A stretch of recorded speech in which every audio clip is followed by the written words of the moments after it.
ছোট্ট ছেলে মেয়েদেরকে ননির পুতুল করে গড়ে তুলবেন না, খবরদার। ওদেরকে কষ্ট সহিষ্ণু করে গড়ে তুলবেন। আপনি থাকতেই কষ্ট করা শিখান, তার জীবনটা স্মুথ হবে, তার ক্যারিয়ারটা ব্রাইট হবে, তার ভবিষ্যৎটা সুন্দর হবে। ছেলে মেয়েরা কিছু চাইলেই সাথে সাথে দিবেন না। অনেক বাবা মা আছে এত আদর করে, এত বেশি আহ্লাদ করে, যা চায় তাই দেয়, পরে হিতে বিপরীত হয়, ঠিক কিনা?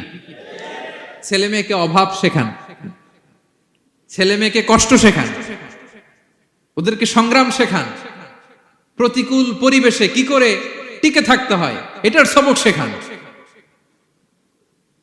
সেদিন লোকমান তাই করলেন, ছেলের সবর শিখাইলেন যে বাবা ধৈর্য ধারণ করো, আতঙ্কিত হবা না।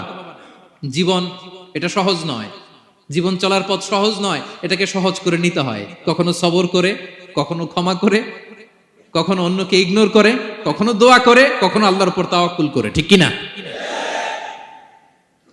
ছেলে মেয়েকে আদর করে বোঝাবেন, বাবা এখন তুমি বাবার হোটেলে খাও, মায়ের হোটেলে ঘুমাও। সারা জীবন এমন চলবে না, দুনিয়াটা বড্ড কঠিন, এখানে কেউ কাউরে জায়গা করে দেয় না, নিজের জায়গা নিজেরই করে নিতে হয়, ঠিক কিনা? ছোটবেলা থেকেই তাকে দৃঢ় মনোবলের করে তুলতে হবে যে বাবা দুনিয়াটা এত সহজ নয়, এটা সহজ করে নিতে হয়। This is the life hacks. এই লাইফ হ্যাক গুলো আপনি শিখাবেন, লাইফ লেসন গুলো শিখাবেন। ধৈর্য ধরো, সৎ কাজের আদেশ দাও, মন্দ কাজের নিষেধ করো। এগুলো করতে গেলে একটু বাধা বিপত্তি আসবে, কিন্তু শেষ হাসিটা তুমিই হাসবে, ঠিক কিনা? বিজয় তোমারই হবে।